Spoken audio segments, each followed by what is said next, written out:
Hey, what's going on YouTube? Welcome to another Preseason 8 League of Legends Champion Guide. Today I'm going to be covering Ezreal, the Prodigal Explorer. Time for a true display of skill. So why exactly would you want to pick up Ezreal? Well, he's a very versatile marksman that does have multiple build paths as well. You can go for a Trinity Force for high mid-game damage, or an Iceborne Gauntlet if you need help with defensives and kiting. You have very strong poke damage as long as you can land your Q ability, and also very high burst when you do get that Trinity Force.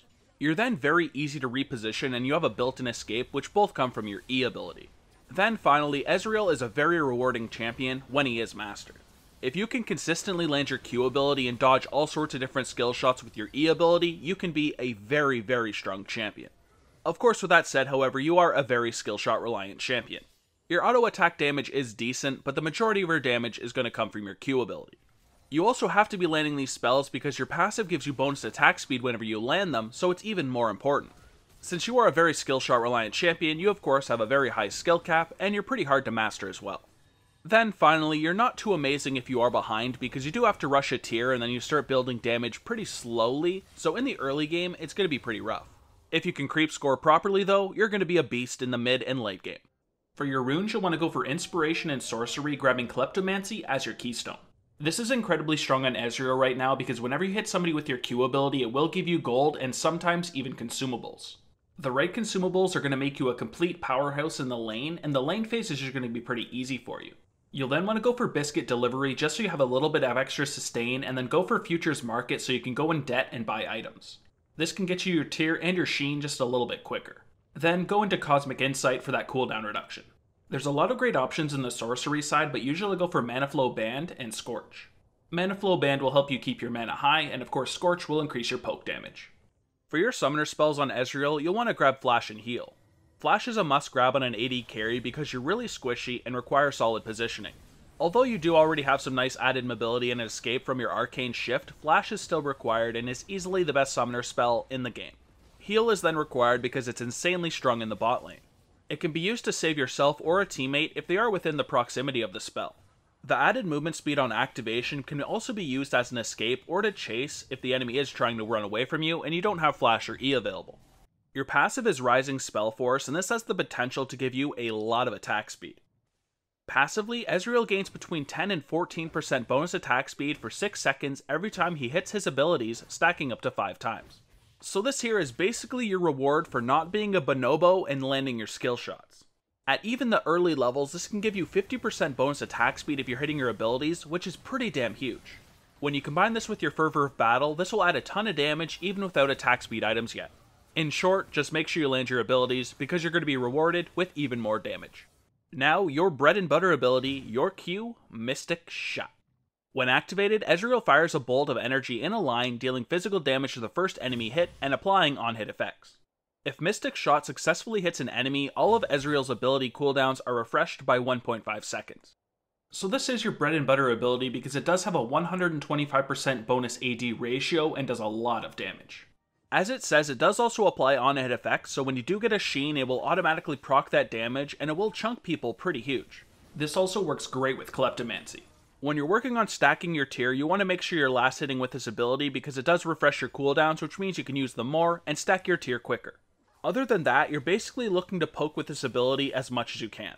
As I said, as soon as you have your sheen, it's going to hit people pretty hard, and if you're landing it consistently in the lane phase, they're not really going to be able to deal with the damage too well.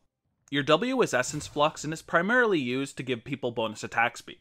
When activated, Ezreal fires a wave of energy in a line, dealing magic damage to enemy champions struck and granting all allied champions struck bonus attack speed for 5 seconds. If the circumstances permit, Ezreal can boost himself with Essence Flux as well. So this is an okay ability, but unfortunately it's only based off of your AP, so the only time you do max this ability is if you're going for AP Ezreal. We'll just want to grab one early point into this ability so we can actually give people bonus attack speed, and if we do E into our own W, we can give ourselves attack speed as well. This, however, is a pretty risky way of using your E ability because if you get jumped on, you're not going to have it available for a defensive, and the 20% attack speed usually is not worth it. Get one early point, and save it for last. Your E is Arcane Shift, and this is your main way of repositioning, and therefore is a great escape tool. When activated, Ezreal blinks to the target location, firing a homing bolt that deals magic damage to the nearest enemy. This has a 50% bonus AD ratio and 75% AP ratio, making it a pretty decent damaging ability at the same time.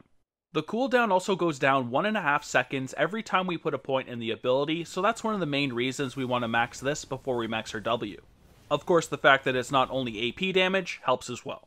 So when you're using this ability, primarily you're going to be using it as an escape or a way to dodge a skill shot. It is, however, also a great way to chase an enemy if they are trying to run away and they are on low health. Save it for a defensive unless you know for certain that if you do engage into somebody, you're going to be fine. Alright, now we arrive at your global ultimate, Trueshot Barrage. After gathering energy for 1 second, Ezreal fires an energy projectile in the target direction, dealing magic damage to all enemies it passes through. Each enemy hit reduces the projectile's damage by 10% down to a minimum of 30% damage. This does also have a 100% bonus AD ratio, so it's pretty damn respectable damage, but keep in mind if it is hitting enemies, it will be reduced. But regardless, it is a global ultimate and it's great for sniping people at a long distance. If there is also a minion wave pushing your tower and it is rather large, you can also use this to snipe them down so your tower won't fall down. Also, if the enemies are on Dragon or Baron, you can also use this if timed properly, you can steal that objective. For your skill order, you first want to put a point into your ultimate whenever you can at 6, 11, and 16. Then for its really high damage, which is great for last hitting and poking, you'll want to max your Q ability first, Mystic Shot.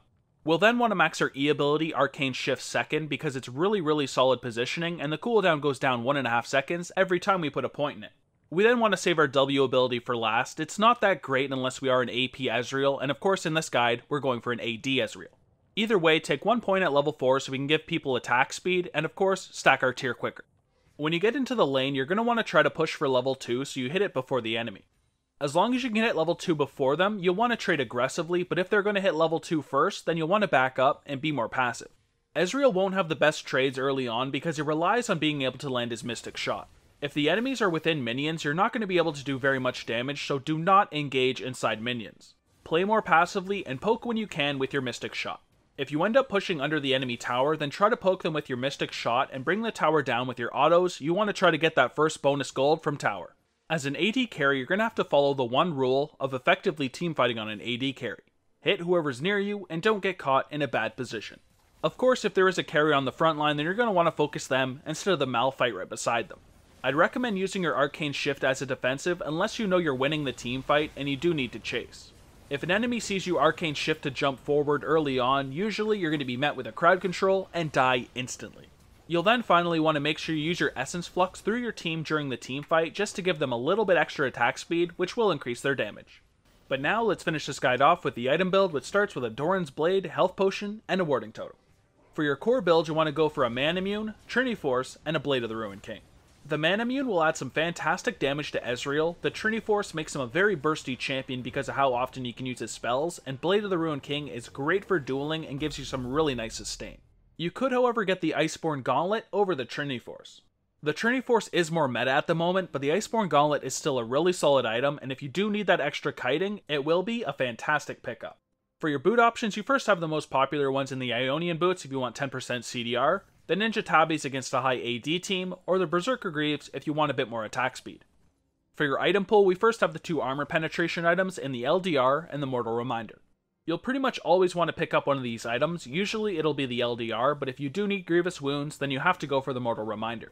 If you feel like you need a Quicksilver Sash, then of course you could get the Mercurial Scimitar. It gives you a really nice CC breaker and even more lifesteal. If you're against some AP assassins, then you may want to consider getting a Maw as well. This will give you some nice added damage, but also a really solid defensive shield, which could keep you alive if somebody goes for an all-in and they are AP based. If you're looking to add even more damage and lifesteal, of course you could also get a Bloodthirster. Now you do also have the option of going for an Infinity Edge, but you don't have a ton of crit damage, so it's not going to be as effective as usual, but it can still do a lot of damage. Then finally, like usual, we have the Guardian Angel, fantastic late game item so you can come back to life and possibly get even more kills. Something else I sometimes see on Ezreal right now is a Duskblade. This can make your first Q ability hit on an enemy do between 600 and 700 damage if you have a bunch of items, so it's really strong if you want to play kind of like an assassin. If there is a bunch of squishies on the enemy team, then consider getting a Duskblade. But for my example full build, we'll take our core build, then add the Ionian Boots, and get an LDR and a Mercurial Scimitar. We'll have a ton of late game damage and be a very big threat on the map, and we'll even have a nice defensive in case we do get caught in a CC. And that's all I've got for Ezreal. If you guys did enjoy the video, please make sure you like and subscribe, and also check out the video description below. I have a link to all my social medias, and I also have things like a Discord server, so there's some you should definitely check out. But other than that, thank you guys so much for checking out the video. I really do appreciate it, and I will see you guys in the next one. Take it easy, have a good day, and peace.